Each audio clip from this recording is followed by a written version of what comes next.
Hi friends, எல்லோருக்கும் வணக்கம். This is Sivaji. Friends, video போகிறதுக்கு முன்னாடி என்னோடய சப்ஸ்கிரைபர்ஸ், வியூவர்ஸ், ஃப்ரெண்ட்ஸ் எல்லோருக்கும் என் மனமார்ந்த நன்றிகளை தெரிவிச்சுக்கிறேன். ஃப்ரெண்ட்ஸ், இப்போ நிறைய பேர் கமெண்ட் பண்ணுறீங்க, சார் சியில் ஹோல்டிங்கில் இருக்குது, ஸோ என்ன பண்ணுற புரியல, பியில் ஹோல்டிங்கில் இருக்குது, பிக் பொசிஷன்னு. நான் உங்களுக்கு ஆல்ரெடி நிறைய வீடியோவில் சொல்லியிருக்கேன். ஆப்ஷன்ஸ் ட்ரேடிங்கில் ரொம்ப அடுத்த வாரம் எக்ஸ்பைரி இருக்குது, நம்ம நெக்ஸ்ட் எக்ஸ்பைரி வாங்கி வச்சுட்டு எப்போல்லாம் அதை ஹோல்ட் பண்ணுறாங்க அப்படின்னா அந்த லாஸை ஏற்றுக்க மனம் இல்லாதனால. இப்போ 100 ரூபா வாங்கிட்டாங்க அப்படின்றப்போ அதனோட விலை குறைஞ்சி 80 ரூபாய்க்கு வந்துடுச்சு அப்படின்னா அந்த 80 ரூபா அவங்களுக்கு அந்த 20 ரூபா லாஸ் ரொம்ப பெருசாக தெரியுது. அவங்களால அந்த லாஸை ஜீரணிக்க முடியாமல் என்ன பண்ணுறாங்க, அதை அப்படியே தள்ளி போட்டுறாங்க. சார் நெக்ஸ்ட் எக்ஸ்பைரி வாங்கி ஹோல்ட் பண்ணியிருக்கேன் அப்படின்னு. ஃப்ரெண்ட்ஸ், விலை உங்களுடைய ப்ரைஸ் ஏறினா கூட உங்கள் ப்ரீமியம் ஏறுற மாதிரி பார்த்துக்குங்க. நீங்கள் என்னென்னா அடுத்த வாரம் வரும் மேபி வரலாம், சம்டைம் ப்ராஃபிட் வந்துடலாம், இல்லைன்னு சொல்ல வரல. ஆனால் அந்த வரும்ன்றது அது ஹோப்பில் உட்காந்துக்கூடாது. நமக்கான என்ன அந்த 20 ரூபாய் நஷ்டத்தை புக் பண்ணி திரும்ப ரீஎன்ட்ரி பண்ணுங்கள். மார்க்கெட்டுடைய மூமெண்டமில் கேட்ச் பண்ணிவிட்டு உங்களுடைய அடுத்த லெவல் போங்க. ஆனால் அதை விட்டுட்டு இந்த மாதிரி அன்சேஃபாக பொசிஷன் ஹோல்ட் பண்ணுறது தவறான விஷயமாக இருக்குது. என்னுடைய பர்சனல் சஜஷன். எடுத்துக்காது உங்களுடைய தனிப்பட்ட விருப்பம். சரி ஃப்ரெண்ட்ஸ், இப்போது சார் இந்த நிஃப்டிலாம் பார்த்தீங்கன்னா ரொம்ப பெரிய க்ராஷ் ஆகிறதுக்கான வாய்ப்புகள் இருக்குது அப்படின்லாம் சொல்கிறாங்களே சார், எந்த அளவுக்கு இது நம்ம பண்ணலாம் புரிஞ்சுக்க. இப்போ வாரம்னா வந்துச்சுன்னா என்ன பயம். அப்புறமா ஈரான் ஒரு கேஸ் நடந்துருக்குது, இப்போது ட்ரம்ப் பெரிய விஷயம் நடந்துருக்குது. ஸோ இந்த மாதிரி உலகத்தில் நிலைத்தன்மை இல்லாமல் ஒரு விஷயம் சொல்ல நமக்கு ஒரு பேனிக் ஆட்டோமேட்டிக் கிரியேட் ஸ்டார்ட் ஆகும். அதாவது நாம் ரீட்டைல் ட்ரேடர்ஸ் ஒரு மேபி மிஞ்சி பண்ணால் ஒரு 10 லட்சம் 20 லட்சம் 50 லட்சம் போட்டு ஏதோ பண்ணுறோம் அப்படின்றப்போ இப்போது அந்த பேனிக் சுச்சுவேஷன் பெரிய லெவலில் அவசரம் அதனுடைய லாஸும் ரொம்ப பெருசாக இருக்கும். ஓகே, அப்போ நாம் என்ன பண்ணணும்னா கொஞ்சம் அலர்ட்டாக இருக்கணும். சரி, இந்த வீடியோவில் என்னுடைய வியூஸாக உங்கள் கூட நான் ஷேர் பண்ணுறேன். என்ன நடந்தால் என்ன ஆகிறதுக்கான ஒரு வாய்ப்புகள் இருக்குது அப்படின்னு. ஃப்ரெண்ட்ஸ், இப்போது சார்ட் பார்த்தீங்கன்னா உங்களுக்கு அந்த 26,300 இருந்த கண்டிஷன், அதாவது மேலே இந்த இடத்துல கண்டிஷன் பார்த்திங்கன்னா எல்லோரும் 28,000 27,000 போகும், 30,000 டச் ஆகும் என்னென்ன பேசிகிட்டு இருந்தாங்க. Right, okay. ஏன்னா ட்ரெண்ட் அப்போ மேலே இருந்தது. ஆனால் அதுக்கு கீழே நம்ம ஒரு ஸ்விங் லோஸ்லாம் நிறைய பேர் அது கவனத்தில் எடுத்துட்டாங்களா இல்லையான்னு தெரில.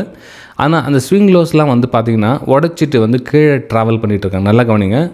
இப்போது இந்த இடத்துல சப்போர்ட் எடுத்துகிட்டு உள்ளே போய்ட்டு திரும்ப இங்கே ட்ராவல் பண்ணியிருந்தாங்க, ஏதாச்சும் நம்ம பையிங்கான ஒரு வாய்ப்புகள் இருக்குது அப்படின்னு பேசலாம்.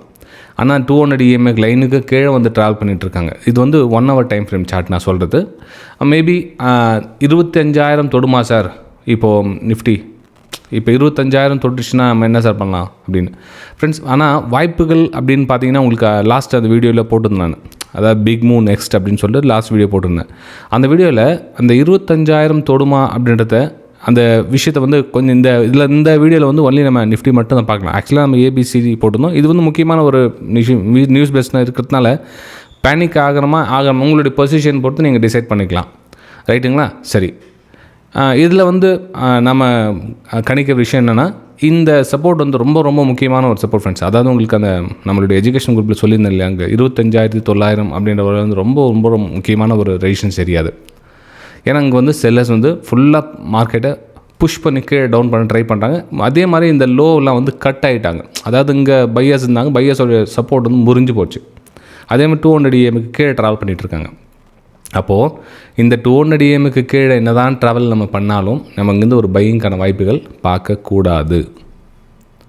புரிஞ்சுங்களா ஃப்ரெண்ட்ஸ்? அதாவது நம்ம இன்டர்டேக்காரன்னு சொல்லியிருந்தேன்ல, இந்த இடத்துல இதுக்கு மேலே ஒரு பையிங்கான ஆப்பர்ச்சுனிட்டி, இது ரெசிஸ்டன்ஸ் அப்படின்னு சொல்லியிருந்தேன் லாஸ்ட் வீடியோவில். ஆனால் உங்களுடைய பார்வை, அதாவது ஏன்னா இந்த ரெசிஸ்டன்ஸ் அப்படின்றத ரொம்ப ஸ்ட்ராங்காக மென்ஷன் பண்ணிங்க.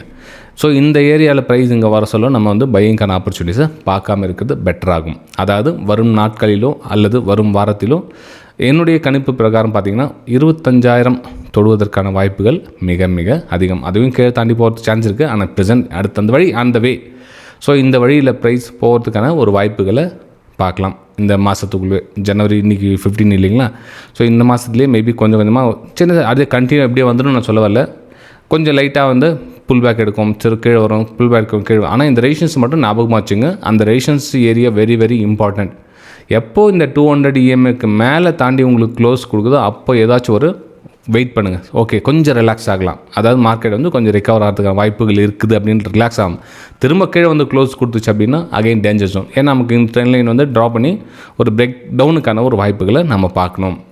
ஓகே, ஸோ இப்போ பேனிக் சுச்சுவேஷன் ஆக வேண்டிய அவசியம் கிடையாது. நீ ஏன்னா எந்தெந்த பொசிஷனில் இருக்குன்னு தெரியும். மேபி நீங்கள் சியில் ஹோல்ட் பண்ணிட்டுருக்கேன் அப்படின்றவங்க கண்டிப்பாக உங்களுக்கு பேனிக் சுச்சுவேஷன் இருந்ததாக இருக்கும். மார்க்கெட் இந்த ஜோனில் ட்ராவல் பண்ணால் உங்களுக்கு ஆட்டோமேட்டிக் டைம் டிக் ஆகிட்டு ப்ரீமியம் கம்மி ஆகிட்டே இருக்கும் உங்களுக்கு. அதாவது உங்களுடைய ப்ரீமியம் பெருசாக ஏறாது, ஜீரோ ஆகிறதுக்கான முயற்சிகளில் ஈடுபடுவாங்க. ஓகே, ஸோ என்னுடைய வியூ என்னென்னா, இந்த மாதிரி சுச்சுவேஷன் இருக்கிறதாலும் மார்க்கெட் வந்து 25,000 தொடுவதற்கான ஒரு வாய்ப்புகளை நீங்கள் பார்க்கலாம். இன்னும் கொஞ்சம் பிக்கர் டைம் ஃப்ரேம் போயிடலாம். சார் 25,000 எதுக்கு சார் சொல்கிறீங்க அந்த இடத்துல அப்படின்னு பார்த்தீங்கன்னா, 25,000 வந்து சைக்காலஜிக்கல் நம்பர், ரவுண்ட் நம்பரும் கூட. அந்த இடத்துல வந்து அங்கேயே சப்போர்ட் எடுக்குன்னு சொல்லவில்லை, ப்ரைஸ் அந்த இடத்துல வரும். அதுக்கப்புறம் நியூ டிசிஷன் மார்க்கெட்டோடைய வேர்ல்டு மார்க்கெட்டோடைய என்ன சுச்சுவேஷன் பார்த்து அதுக்கப்புறம் ஃப்ரெஷ்ஷாக டிசிஷன் எடுப்பாங்க. இதுக்கப்புறமா மார்க்கெட்டு இந்த சப்போர்ட் பிரேக் டவுன் ஆகுமா, இல்லைங்க சப்போர்ட் எடுத்து மார்க்கெட் மேலே போக மாட்டேது, நெக்ஸ்ட் சுச்சுவேஷன் வரும் நாட்களில் நீங்கள் பார்க்கலாம். அதாவது இது வந்து இப்போ 2 hours டைம் ஃப்ரேம் போட்டிருக்கேன். மார்க்கெட் வந்து இந்த ஜோனில் கீழே இருக்கிறவர்களும் ஒரு நம்ம ஒரு பிரேக் டவுனுக்கான வாய்ப்புகள் பார்த்தா பெட்டராக இருக்கும் அப்படின்றது என்னுடைய கணிப்பு ஃப்ரெண்ட்ஸ். ரைட்டுங்களா? சரி, இந்த வீடியோ உங்களுக்கு பிடிச்சிருக்கு. நம்ம ஏன்னா மிச்சத்தில் வந்து நம்ம ஷேர் பண்ண முடியல, ஜஸ்ட் இது மட்டும் நிஃப்டி பார்த்தீங்கன்னா நீங்கள் மிச்சத்தில் வந்து கால்குலேஷன் பண்ணிக்கலாம் எந்தெந்த சுச்சுவேஷன் எப்படி இருக்குது அப்படின்னு. ஸோ இந்த 25,000 வருவதற்கான வாய்ப்புகள் மிக மிக அதிகம், இதுக்கு கீழே ட்ராவல் பண்ணுறவர்களும். ரைட்டுங்களா? சரி ஃப்ரெண்ட்ஸ்.